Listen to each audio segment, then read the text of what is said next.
ఇచ్చారు. అయితే అందులో సగం హామీలు కూడా నెరవేర్చలేదని నెల్లూరు జిల్లా కోవూరు వైసీపీ ఎమ్మెల్యే అభ్యర్థి నల్లపురెడ్డి ప్రసన్న కుమార్ రెడ్డి ఆరోపించారు.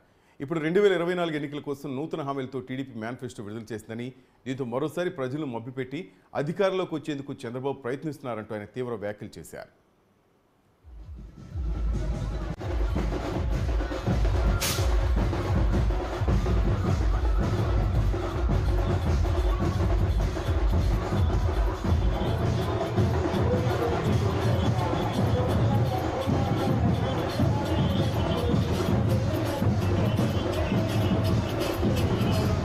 వచ్చాయి.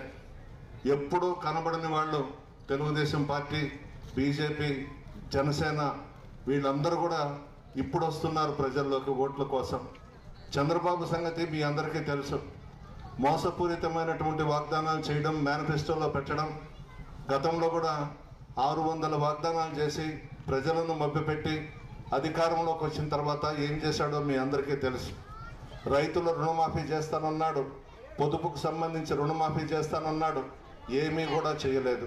600 వాగ్దానాలు అలాగే ఉండిపోయినాయి. ఇప్పుడు మరలా ఎలక్షన్స్ వచ్చాయని కొత్త మేనిఫెస్టోతో రకరకాల వాగ్దానాలు చేస్తూ మీ ముందుకు వస్తున్నాడు. ఒక్కసారి మీ మనస్సాక్షిగా మీ గుండె మీద చెయ్యి వేసుకుని ఆలోచించండి.